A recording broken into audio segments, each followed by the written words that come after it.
Hello అండి, welcome to Lakshmi వలోలాస్ kitchen. నేను మీ లక్ష్మి. ఈరోజు వీడియోలో పర్ఫెక్ట్గా బేకరీ స్టైల్లో అయితే చాకో కుకీస్ చేసి చూపిస్తున్నానండి. ఇంట్లోనే చాలా ఈజీగా చేసేసుకోవచ్చు అండ్ పిల్లలకు కూడా బాగా ఇష్టపడతారు. మనం కొంచెం హెల్దీ వేలో కావాలనుకుంటే కనుక ఇలా గోధుమ పిండితో కూడా చేయొచ్చు. చేయడం కూడా చాలా ఈజీ అండి, ఎక్కువగా శ్రమ పడాల్సిన అవసరం కూడా ఉండదు. మీరు ఎలా చేయాలో చూసే ముందుగా అయితే ఒకసారి వీడియోకి లైక్ చేసేయండి. సో స్టార్ట్ చేసేద్దాం. ఈ కుకీస్ని అయితే నేను ఇక్కడ గోధుమ పిండితో చేస్తున్నానండి. సో 2 కప్పుల వరకు గోధుమ పిండి తీసుకున్నాను. తర్వాత ఒక 1 కప్పు పౌడర్ షుగర్ వేసుకుంటున్నాను. షుగర్ని పౌడర్ చేసేసుకుని ఒక 1 కప్ వరకు తీసుకుంటే సరిపోతుంది. స్వీట్నెస్ కొంచెం కావాలంటే ఇంకా యాడ్ చేసుకోండి. అలాగే 4 టేబుల్ స్పూన్ల వరకు కోకో పౌడర్ ఉంటుంది కదా, అది వేసుకుని ఒక 1/2 టీ స్పూన్ సాల్ట్ అండ్ ఒక 1/2 టీ స్పూన్ వచ్చేసి బేకింగ్ పౌడర్ కూడా వేసుకుని అన్నీ కూడా మిక్స్ చేసేసుకోండి. అలా మిక్స్ చేసుకున్న తర్వాత అన్నీ కూడా ఒకసారి జల్లించుకోండి. ఏమైనా ఉండల్లాగా ఉన్న షుగర్ కూడా మనకి మెత్తగా నలగకపోయినా కూడా సపరేట్ అయిపోతుంది. అలా జల్లించుకొని బౌల్లోకి ఒక 1/2 కప్ గీ కూడా యాడ్ చేసుకోవాలి. అయితే గీ నార్మల్గా కాకుండా కొంచెం కరిగించుకుని వేసుకుంటే బాగా కలుస్తుంది అనమాట. సో మొత్తం ఒకేసారి వేయకుండా ముందుగా కొంచెం వేసేసుకుని మొత్తం అంతా కూడా బాగా కలుపుకోండి. తర్వాత మనకి మిగతా సగం ఏదైతే వదిలేసుకున్నామో ఆ నెయ్యిని కూడా మొత్తం అంతా కూడా వేసేసుకోవాలి.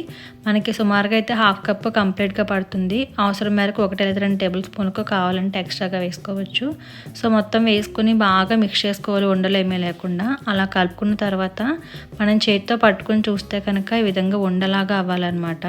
అలా ఉండైతే మనకి గీ అంతా కూడా కరెక్ట్గా సరిపోయినట్టు. ఒకవేళ సరిపోకపోతే అప్పుడు 1 టేబుల్ స్పూన్ వరకు వేసుకోవచ్చు.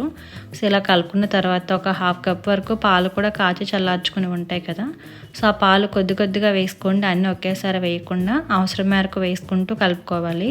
మనకి కొంచెం ముద్దలాగా అవ్వాలన్నమాట. అలానే మరీ లూజ్గా ఉండకూడదు, కొంచెం గట్టిగా ముద్దలాగే ఉండాలి. సో ఇక్కడ చూపిస్తున్నాను చూడండి, ఈ విధంగా ముద్దలా అయితే సరిపోతుంది. 1/2 కప్ పాలు కూడా పూర్తిగా పట్టవు, కొంచెం మిగిలిపోతాయి. సో ఈ విధంగా చేసుకుని రెడీగా పెట్టేసుకోవాలి. ఇప్పుడు ఈ కుకీస్ని బేక్ చేసుకోవడం కోసం ఒక ప్లేట్ తీసుకుని దానికైతే గీ అప్లై చేసి ఉంచుకున్నానండి. అలాగే కొద్దిగా బ్యాటర్ని తీసుకుని ముందుకు ఒకసారి ప్రెస్ చేసుకుని రౌండ్గా మనం బాల్ లాగా చేసేసి అప్పుడు కుకీస్ లాగా చేసుకోవాలి. కొంచెం చిన్న చిన్నగానే చేస్తున్నాను, పిల్లలకి నచ్చుతాయి కదా అని చెప్పి. వాటిని ఈ విధంగా ఫింగర్స్తో ప్రెస్ చేసుకుంటే కనుక కుకీస్ లాగా మనకు వచ్చేస్తుంది అనమాట. సో అన్నీ కూడా కొంచెం గ్యాప్ ఉండేలాగా ప్లేట్ అంతా కూడా సేమ్ ఇలానే చేసుకుని రెడీ పెట్టేసుకోండి. పైన ఉంటే చాకో చిప్స్ వేసుకోవచ్చు, లేకపోతే కనుక కాజు అండ్ బాదంని చిన్నగా కట్ చేసి పైన పెట్టేసుకున్నాను అనమాట. ఇలా రెడీ చేసుకుని ఒక 10 నిమిషాల ముందే అయితే ఒక ఏదైనా పాత కుక్కర్ కానీ ప్యాన్ కానీ పెట్టేసుకుని మీడియం ఫ్లేమ్లో ఉంచి ప్రీహీట్ చేసుకోండి. అలా హీట్ అయిన తర్వాత ఈ ప్లేట్ని మనం అందులోకి పెట్టేసుకుని పైనుంచి మూత పెట్టేసి లో ఫ్లేమ్లో ఉంచి 15 నుంచి 20 నిమిషాల పాటు బేక్ చేసుకోవాలి. అంటే 15 నిమిషాల తర్వాత మూత తీసి చెక్ చేసుకోండి. మనకి కొంచెం మెత్తగా ఉంటే కనుక ఒక 2 నిమిషాల పాటు పెట్టుకుంటే సరిపోతుంది. సో నాకైతే సుమారుగా ఒక 18 మినిట్స్ పాటు టైం పట్టిందనమాట. ఈ కుకీస్ పర్ఫెక్ట్గా బేక్ అయ్యా లేదా అని చెక్ చేసుకునేటప్పుడు మనకి కొంచెం మెత్తగా ఉన్నట్టు ఉంటాయండి పట్టుకుంటే, అండ్ బ్యాక్ సైడ్ కూడా లైట్గా కలర్ వస్తుంది.